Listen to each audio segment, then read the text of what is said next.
আসসালামু আলাইকুম। আমি সাবিয়া শারমিন আপনাদের সবাইকে আমন্ত্রণ করছি আমার নতুন একটি ব্লগে। কাছে ও দূরে সবাই কেমন আছেন? আশা করি যে যেখান থেকে আমার ব্লগটি দেখছেন সকলে ভালো আছেন। আলহামদুলিল্লাহ আমি আমার পরিবার ভালো আছি। গতকাল রাতে এই ফলগুলি এনেছিল আর আমি ফল বা ডিম যেটাই হোক সবসময় ধুয়ে ফ্রিজে রাখার চেষ্টা করি। আসলে সব কিছু যদি একটু ক্লিন করে ফ্রিজে রাখা যায় এতে করে কিন্তু হাইজিনিক মেনটেন হয়।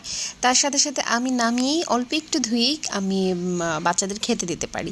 তো যার জন্য খুব ভালো করে আমি এটাকে ঘষে ঘষে এখনই ধুয়ে নেব।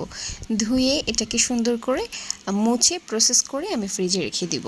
কিছু অ্যাপেলের গায়ে একটু দাগ লেগে গেছে, এটা আসলে পচা না, এটা হচ্ছে আলিফার পাপা তার বাইকে করে ঝুলিয়ে আনার সময় বাইকে ঘষা লেগে এটা এরকম ড্যামেজ হয়ে যায়। তো ওই জায়গাটা কেটে ফেলে দিয়ে তারপরে খেতে দিই, কিন্তু দেখা যাচ্ছে ওটা ঘষাটা লাগার কারণে মনে হয় দেখে যে এটা নষ্ট হয়ে গেছে, আসলে সেরকমটা না। আসলে কোনো কিছু যখন শখ করে আমরা শুরু করি মনের অজান্তে সেই শখটা একটা পেশারে পরিণত হয়ে যায়। যেমন এই ব্লগিংটা আমি ফার্স্টে যখন স্টার্ট করি যে টুকটাক ভিডিও দেই, আমি এটা কখনোই যে অ্যাজ এ প্রফেশন আমাকে ভিডিও দিতে হবে এই ধরনের একটা প্রেশার আমি মাথায় রেখে কখনোই করিনি। আমার জাস্ট উদ্দেশ্য ছিল, ভিডিও শুরুতেই অনেক আগে একটা ভিডিওতে আমি বলেছিলাম আমার এইখানে ভিডিও করে আপলোড করার উদ্দেশ্য হচ্ছে জাস্ট দুইটা। সেটা হচ্ছে এক নম্বর যে উদ্দেশ্য সবচেয়ে মুখ্য সেটা হচ্ছে আমি এটা একটা মেমোরি ধারণ করে রাখার চেষ্টা করছি, যেন এটা অনেক দিন পরে বা বহু বছর পরে যদি থাকে আমার চ্যানেলটা, আমার বাচ্চারা আমি যখন থাকবো না তখন ওরা দেখতে পারবে যে ওরা ছোটোবেলায় কী করেছে বা আমি কি কাজ করতাম এগুলো। আর একটা জিনিসটা হচ্ছে গিয়ে যে আমরা এটা করে আমি যে এত ব্যস্ততার মধ্যেও এটা চেষ্টা করছি, এই যে উদ্যোগটা আমার, এটা কিন্তু অনেকে দেখে মানে সাহস পাবে, যেমন আমার ক্ষেত্রে হয়। যারা বড় বড় ব্লগার আছে এরকম যাদেরকে আমি পছন্দ করি, তাদের ব্লগ দেখে আমি অনেকটা উৎসাহ পাই এবং কাজ করতে করতে বিভিন্ন পেশারে যখন আমি খুব টায়ার্ড হয়ে যাই তাদের ব্লগগুলো আমার মানসিকভাবে স্টেবল হতে খুব সাহায্য করে। তো যার জন্য আমি ভাবলাম যে আমি যদি ছোটোখাটো একটু চেষ্টার মাধ্যমে কাউকে এভাবে অনুপ্রেরণা করতে পারি, তো যার জন্য আমার এই ভিডিওগুলো দেওয়া। আচ্ছা, এখন বলবো যে পেশার কেন মনে হচ্ছে। আসলে যারা আমরা ব্লগিং করি ভিডিও করি আমরা জানি আমাদের কিন্তু দৈনন্দিন জীবন অনেকটা সবার ক্ষেত্রে জানি না কেমন হয়, আমার ক্ষেত্রে অনেকটা হ্যাম্পার হয়। যেমন এটার জন্য এক্সট্রা এফোর্ট দিতে হয় বা প্রত্যেকটা ভিডিও করার সময় মোটামুটি বেশ টাইমের প্রয়োজন হয়। তো যার জন্য আমি যে কাজটা দ্রুত সেরে করে আরেকটা ধরবো সেটাতে আমার মোটামুটি লেট হয়ে যায়, যার জন্য আমার রেগুলার লাইফে কিন্তু টাইমটা আমি ম্যানেজ করতে পারছি না।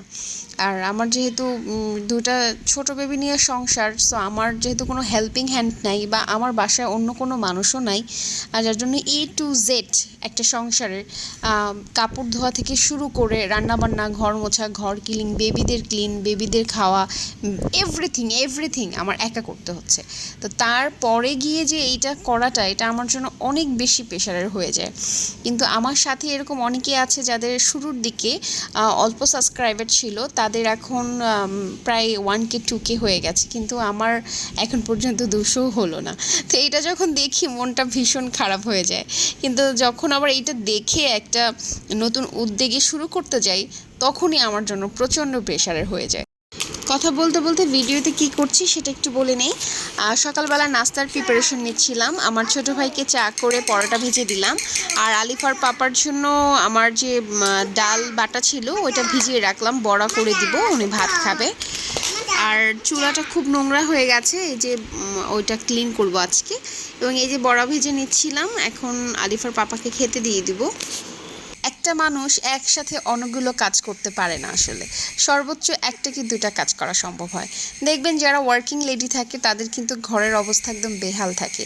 অবস্থা বেহাল থাকে বলতে তাদের হাজব্যান্ড বাচ্চা কাচ্চার সংসারটা কিন্তু প্রপারভাবে ডিল করতে পারে না। আর যারা আমরা হাউস ওয়াইফ আছি তারা কিন্তু হাজব্যান্ডকে ওইভাবে একটা ফিনান্সিয়াল সাপোর্ট করতে পারছি না। সো একটা না একটা দিক আপনাকে স্যাক্রিফাইস করতেই হবে। আর আমরা যারা ব্লগ করি তারা একসাথে দুটো কাজ করতে চাচ্ছি, যেমন ঘর ম্যানেজমেন্ট করতে চাচ্ছি, তার সাথে আমরা একটা ফিনান্সিয়াল সাপোর্টও চাচ্ছি ভিডিও আপলোড করার মাধ্যমে। কিন্তু দুটা কাজ তো একসাথে করতে গেলে প্রেশার নিতেই হবে, আর যারাই প্রেশারটা নিতে পারে তারাই কিন্তু সাকসেস। আর আমি পারছি না দেখে এখনও দেখেন কত পিছনে পড়ে আছি। তো যাই হোক, দিন শেষে একটা মানসিক শান্তি নিয়েই নিজেকে সান্ত্বনা দিই যে যাক, আমার সংসারের উপরে প্রভাব ফেলে আমি অ্যাটলিস্ট কোনো কাজ করব না। কারণ আমি যদি সংসারের উপর প্রভাব ফেলে এই কাজটা করি তাহলে তো আমি বাইরেও জব করতে পারি, কিন্তু যেহেতু সেটা করছি না, যে আমার হাজব্যান্ড বেবিদেরকে মানসিকভাবে শারীরিকভাবে সুস্থ রাখার জন্য, তাহলে আমি কেন এইটা করে ওদেরকে সেই কি বলে প্রভাবটা ফেলবো ওদের উপরে। তো এই শান্তিটুকু নিয়ে বা এই মনের বুঝটা দিয়ে আমি নিজেকে বোঝাই। দুপুরে রান্না বসিয়ে দিলাম। আজকে যেহেতু শুক্রবার, তাই ঝটপট করে কাজ শেষ করে বিকেলবেলা একটু বাইরে যেতে চাচ্ছিলাম। আসলে প্রত্যেক শুক্রবারই বাচ্চাদেরকে নিয়ে একটু বাইরে যাই, ঘুরিয়ে নিয়ে আসি, ওরা তো ঘরের মধ্যে বন্দি অবস্থায় থাকে। তো আজকে রান্না করছি, মুরগির মাংস রান্না করলাম ফার্স্টে, এরপরে চিংড়ি মাছের একটা সবজি রান্না করেছি, আর এখন একটু বাচ্চাদের জন্য পোলাও করে নিচ্ছিলাম। আর শুক্রবারে একটু ঝটপট করেই রান্নাটা শেষ করে, যেহেতু আলিফার পাপা বাসায় থাকে, সবাই একসাথে খাবো। তো রান্না বান্না শেষ করে এখন খেয়ে নিচ্ছিলাম, বাচ্চাদেরকে খাইয়ে দিচ্ছি আর নিজেও খেয়ে নিচ্ছিলাম। এরপর একটু রেস্ট করে বিকেলবেলা বেরোবো। তো বিকেলবেলা উঠে একটু চা কফি খেয়ে দুজনে এখন বাচ্চাদেরকে রেডি করে নিচ্ছে আলিফার পাপা, আর আমি প্রস্তুতি নিচ্ছিলাম। তো আজকে একটু নার্সারিতে যাব, আমি অনেকদিন ধরে কিছু গাছ কেনার ইচ্ছে করছিলাম। তো এই যে এখন নার্সারিতে চলে আসলাম, সার্চ করছিলাম কি নেওয়া যায়। তো কি নিলাম সেটা পরের ব্লগে দেখাবো। আর এখন একটু একটা রেস্টুরেন্ট আছে এই নার্সারির অপোজিটে, ওই রেস্টুরেন্টটা খুবই ভালো, খাবারের মান এবং কোয়ান্টিটি অনেক ভালো দেয়। কি খাবে তুমি? ওটা কি? বার্গার। এই যে সেইরিশ এখন নিচে নামার জন্য খুবই জেদ করছে, কারণ এই রেস্টুরেন্টটাতে আসলে ওরা দুই বোন এমন করে মনে হয় একদম নিজেদের ঘরবাড়ি বানিয়ে ফেলে। তো যাই হোক, এই ছিল আমার আজকের ব্লগ। সকলের সুস্থতা কামনা করে আমার ভিডিও আজকে এখানেই শেষ করছি। সকলে ভালো থাকবেন, আবার নেক্সট ব্লগে দেখা হচ্ছে। আসসালামু আলাইকুম, আল্লাহ হাফেজ।